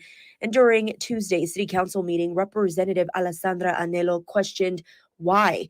El Paso Emergency Management Director Chief Mario D'Agostino says COVID-19 is a major factor. Chief D'Agostino says the fire department is trying to fill the void as best as it can, but is facing its own challenges. D'Agostino says over 70 people working in the department are out on COVID leave.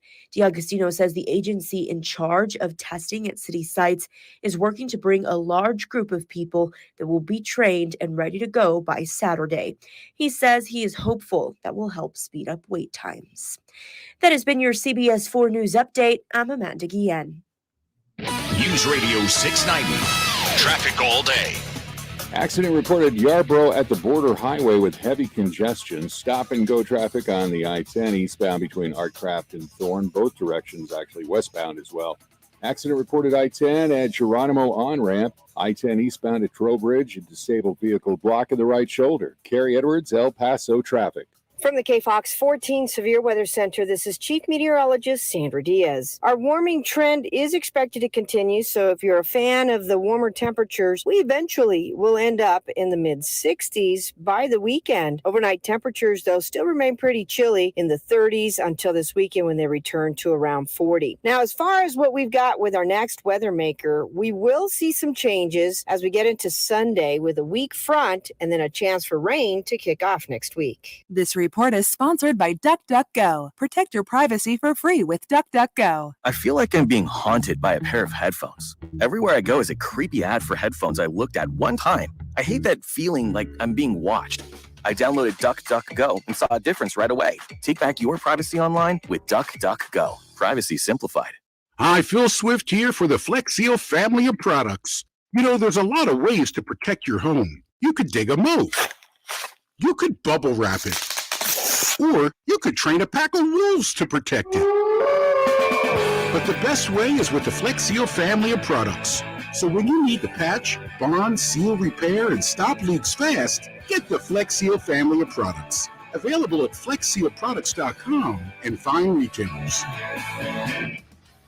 Attend the Las Cruces Gun Show this weekend, January 8th and 9th at the Las Cruces Convention Center, 680 East University Ave in Las Cruces. See dealers selling the finest in modern guns, antique guns, custom knives, ammo, Old West collectibles, reloading supplies, and much more. Buy, sell, and trade at the Las Cruces Gun Show this weekend, January 8th and 9th, Las Cruces Convention Center, 680 East University in Las Cruces. Get $2 off. Go to azgunradio.com. Parking is free. Need new hires in the new year? You need Indeed to help find your next hire. When you sponsor a post, you get a list of quality candidates whose resumes on Indeed match your job description. Visit Indeed.com/credit. This report is sponsored by Indeed.com. City streets or small towns, everyone deserves a clean, green community. We are Keep America Beautiful, the nonprofit working to end littering, improve recycling, and beautify communities. Let's do beautiful things. Visit KAB.org. News Radio 690 KTSM. Live from the KTSM AM 690 studios, it's Talk El Paso with Andrew J. Polk. To be a part of the show, call 915-544-KTSM or follow on Facebook at facebook.com/Talk El Paso. Now here's your host, Andrew J. Polk. Thank you all so very much for joining us here for Talk El Paso, airing live on News Radio 690 KTSM. I'm your host, Andrew J. Polk. Thank you very much for joining us, however you may be doing so, be it on air, online, live streaming through the free and reliable iHeartRadio app, or joining us over on the various social pages, including Facebook, YouTube, Twitter, and Twitch. This has been something that's been talked about by a few callers here over the past few weeks, and a noticeable absence in some of our more frequent callers, that of the passing of Jerome Tillman. Now, this is something that's, again, been talked about for a while here, but it's got to go through the proper thing, the way the station policies around that. had to wait till we had contact or public confirmation of it. And I've got posted up now on our various social pages the link to the Dignity Memorial posting for Jerome Leander Tillman, May 23rd, 1951 through December 19th, 2021. They have the information posted on his upcoming services here that are going to have the visitation at the Hillcrest Funeral Home at 1060 North Carolina Drive on Friday from 5 to 9 p.m. to go out and talk with him. And a lot of remembrances already posted over on that page as well. And I'm sure more will be coming in here.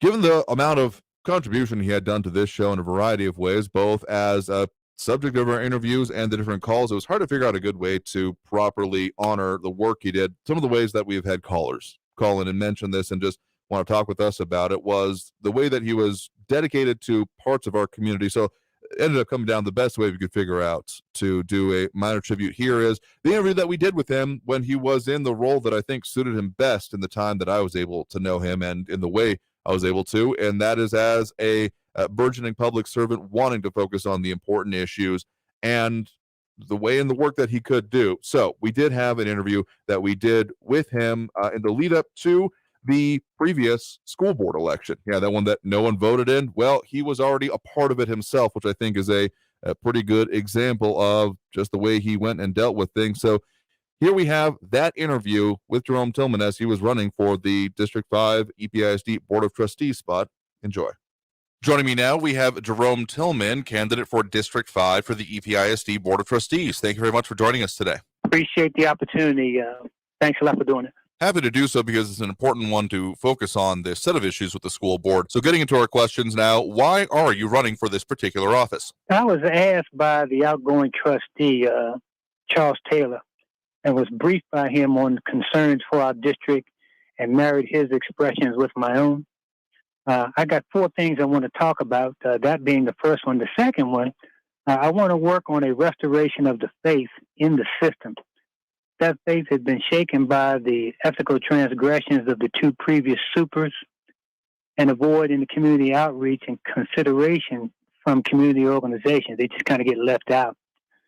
The district leadership has got to pay attention to the people who pay the taxes, and we need to make sure that that bridge of communication is built or rebuilt. Number 3, I believe we should restructure the superintendent's contract. I think we overpaid and underserved, and examining the pay and benefits as well as appendices to address ethics and recruiting. Ethics has been our Achilles heel from the previous 2, and we are bleeding students, so there's got to be an appendix that talks about what you will do as a super in order to bring those numbers back and actually have them grow. We need to make sure that the taxpayer and the students are getting the best dividend for the tax dollars invested. And the last one of the 4 is budget execution scrutiny. A line-by-line review of how and where our dollars are spent. I believe a number of our budget problems are self-inflicted wounds called deferred maintenance. You know, Andrew J., if you neglect something long enough, it becomes fruitless to fix, so it requires replacement. And I think a number of our new buildings are a byproduct of deferred maintenance. We do so much focus on campus expenditures, the brick and mortar stuff, but we might overlook things like the bus fleet, rotation of tires. Are we doing that all at the right time? Or do we get a budget advantage from synthetic oil versus regular oil? Those are the kind of things that require the scrutiny, and those are the basic reasons why I got in. So what qualifications do you bring to the office? You know, I was a personnel manager for 5,000 troops as the adjutant for the 3rd Armored Cavalry Regiment, so I know how to manage large numbers of people in the personnel area. I had oversight responsibility for Department of Defense schools overseas at Fort Buchanan and San Juan, Puerto Rico. Largely a Hispanic population, somewhat replicating the one that we have here. The district was called the Antilles Consolidated School District under the Department of Defense. As the Director of Personnel and Community Activities at Fort Buchanan and San Juan, I had budget maintenance for $2.2 million as that Personnel and Community Activities Director. I had 2 sons in the system, products of the El Paso schools Proud of both of them. They were scholarshiped out of Irving High School. One went to Rice, one went to Notre Dame. They've turned from small citizens to tall citizens, and they're making strong contributions to the communities where they live. I'm a strong writer, strong speaker, having professionally written for each one of the newspapers here. I've got a reputation for communication and coalition building, and my resume includes membership of the board of directors on the Greater El Paso Chamber of Commerce, and later as its development director. And we had to orchestrate relationships between the business community and the schools to make sure that our school system was graduating students that could do good work and entering the labor force here in El Paso. How should remote learning and school shutdowns be handled into the future? We need to find a way to measure the effectiveness.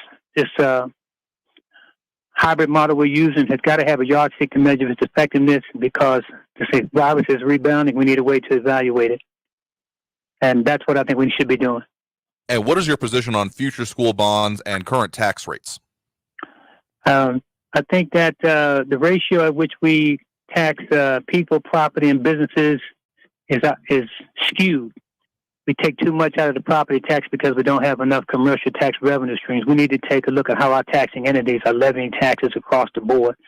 They act like there are 5 ticks on a dog, and only 1 tick is behaving like they own the dog. We got to do better than that. We got to collaborate with those other entities. All right, my guest right now has been Jerome Tillman, candidate for the District 5 seat for the El Paso Independent School District Board of Trustees. Want to get a hold of him to discuss any of the things we've mentioned here or talk about his campaign? You can give him a call at 915-329-2645. That's 915-329-2645. We'll also have that up over on our Facebook page, facebook.com/Talk El Paso. So, Jerome, thank you very much for taking the time to speak with us about your campaign and some of these important issues here today. Hey, do me a favor, too. Just share my email with the audience as well, jltilghm@gmail. They can do that as well. I just thought of that. And you're doing a great service for the community. I'm grateful to the station, grateful to you, and grateful for the audience of listeners that you got out there. Appreciate you. All right, and that was our interview with Jerome Tillman, middle of last year, early part of last year, I guess, more appropriate to say, who has now passed on, and there will be a visitation for him again at the Hillcrest Funeral Home, 1060 North Carolina Drive, on Friday from 5 to 9 p.m. Just didn't feel that would be right to not mark that. Had been wanting to talk about this a little bit more in depth because of all the focus that y'all have brought up on this as well, on his contributions to our community. So that is why we definitely did that as well. All right, we're going to go ahead and take that next break here right now. Come back, close out the hour, reviewing some of the important topics we've discussed here today. So do have that phone line open, 915-544-5876, 544-KTSM. Back after this break with more Talk El Paso here on News Radio 690 KTSM.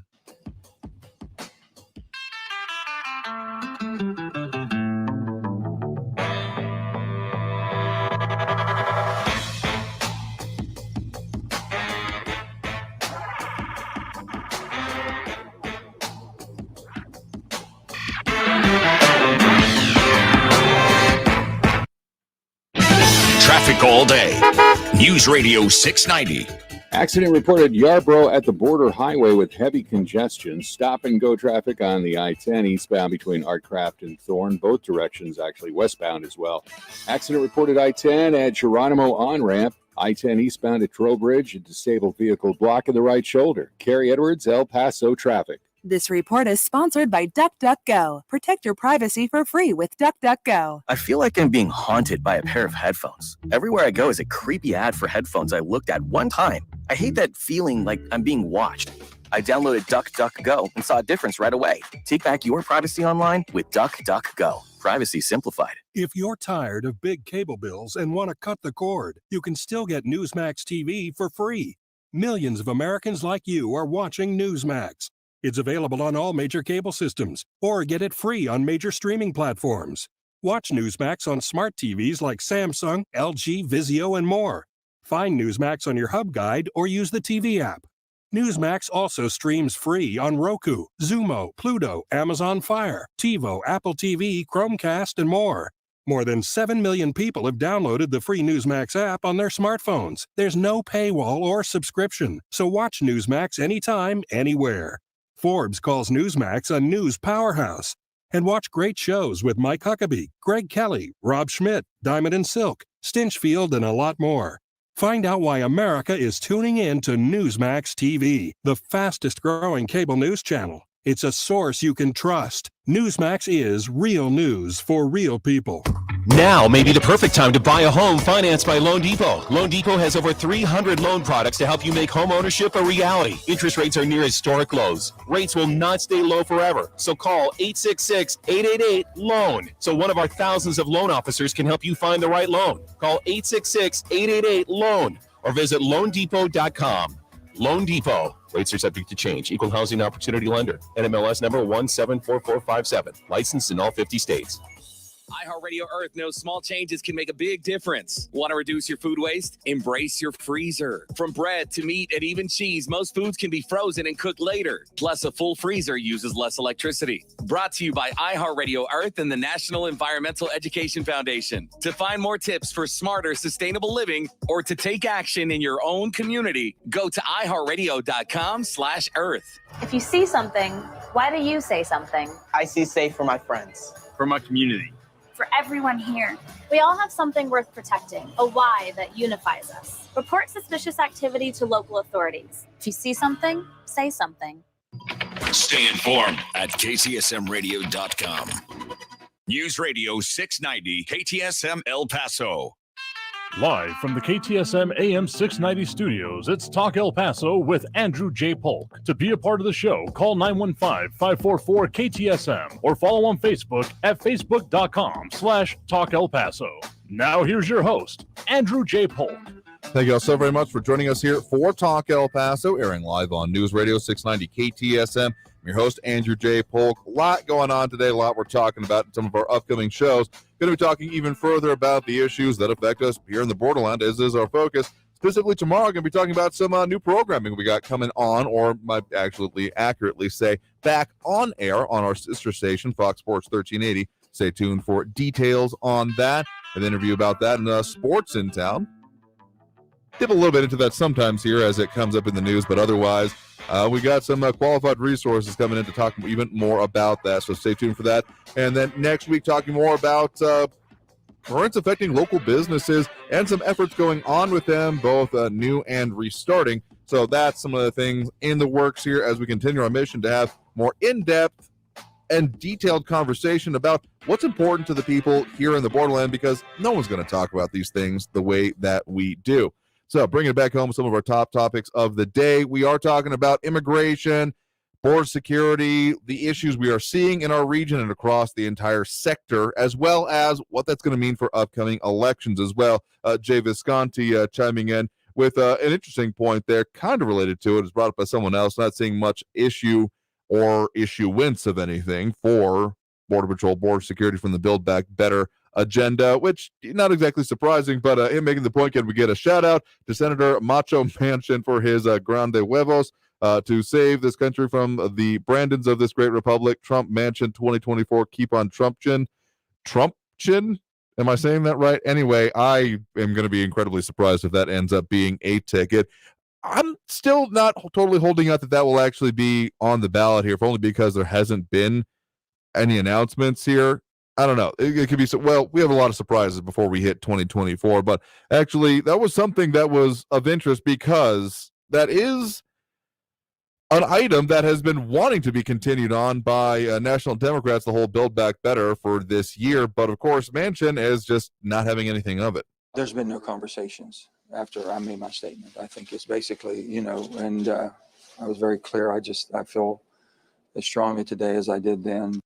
That being Senator Joe Manchin of West Virginia there, saying that, yeah, he still pretty much considers Build Back Better dead on arrival, and effectively it does seem that way, unless, of course, there's some rabbit out of a hat that can be pulled here. But, yeah, so that's one interesting factor going on here these days. But, just to bring it back home with our major subjects, we have a lot of immigration issues and border security, et cetera, in our area. That is not any secret to anyone, whether it be that you like the way it's happening, with which I kind of want you to call, because I would love to know anyone who was like, yes, everything that is going on right now, perfect, chef's kiss, love it. Because no matter what side of the aisle you're on, it almost seems like anyone is saying that, yeah, this sucks, but for different reasons. So I don't think anyone's happy with the way it's going, but the particular aspects that affect our state politics, the increasing focus on them, the National Guard coming into surprising focus from all of these aspects, be it from what is going on nationally with the whole control over them, those aspects of it. The comments are always interesting. Over the whole vaccine mandates, or what the governor can do with the National Guard being deployed, or if he has done enough. All questions swirling around and being, to an extent, seized upon by now, like, not just potential, but actual opponents here again. Alan West, the former Republican Party chair and former, I believe, was a representative in Florida, came to Texas, didn't complete his first term as the Republican Party chair of Texas before announcing his run for governor, along many others. Not quite, I mean, it's not going to be a dozen since all of the filings are done and over with, but the fact that we got 9 people on the ballot just in the primary on the Republican side of things, whenever you get complicated elections like this, or convoluted, or just very full up, weird things can happen. And so focus on the wedge issues and what can be created or done to create daylight between Governor Greg Abbott and his base is going to be probably the predominant narrative going into the primary. So the next 2 months, 2.5 months and change here, it's going to be a wild ride. So those are just some of the issues coming up with it. And there were a lot of comments that come up on the various issues we do. So a couple other topics wanted to interject here on that, of course, that with the elections, we do have the primaries coming up. Still wanting to find out more about what is actually going on in the campaign and the policies being espoused by the O'Rourke campaign. Still kind of vague ones and vague retreads of what has happened previously. One last thing that kind of came in not too long before our show here from the governor's office, actually, that there's some focus on wanting to make sure that Texas is fire ready because of elevated fire weather throughout Texas, at least through the week's end. This, of course, kind of very obviously comes on the heels of the catastrophe that happened in Colorado and the kind of central Colorado area, with hundreds of homes being burned, thousands of people being affected, not many people missing or injured, thankfully, but still just the devastation coming from that randomly.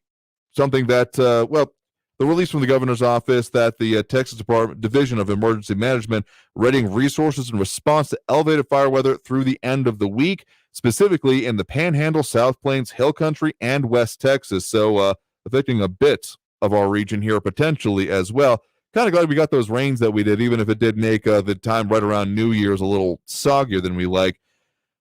This is going to be something that affects even our region and our broadcast area here, so a lot more going on with that. So stay safe out there. Don't burn any bushes or anything else of wildlife out there, because, yeah, apparently we got issues, and they can get out of hand even in this day and age more rapidly than you can. Just the weather overall has been something kind of on my mind here, because we've got that, what happened in Colorado, and then kind of the opposite happening in the East Coast with that 15-hour traffic jam, things like that going on in different areas, including Virginia. I've heard all the way up to like New Hampshire and places like that. Just real bad situations. So if you're going anywhere, doing anything besides staying at home, provision yourself accordingly, because we got some strange times out there. And yeah, don't burn anything. Don't burn anyone. You don't have to anyway. And we'll talk more about these issues tomorrow here on Talk El Paso. That'll about do it us here for the day. So thank everyone who did tune in, comment, call in, participate in the show. Do appreciate y'all. Y'all are what helped make this show what it is. And we'll do it again tomorrow, 4 to 5 p.m., 4 to 6 p.m. Still old habits dying hard right here on News Radio 690 KTSM. Do want to appreciate all the very myriad callers and types of comments and purposes that we do. As a general reminder, we do, of course, have Friday coming up, in which we will take those comments and calls throughout the hour, as we do. So the both hours that we do on those Monday through Friday, 4 to 6 p.m., this first one of the year, the first one in the new format, I'm sure it will be a very interesting time. So again, thanks to everyone. We'll see you all again tomorrow. Stay safe out there on the roads and otherwise. Look twice for motorcycles when on those roads, and have a great evening, y'all. Talk to y'all tomorrow.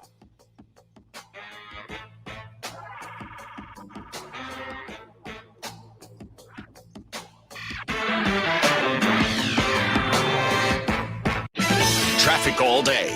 News Radio 690.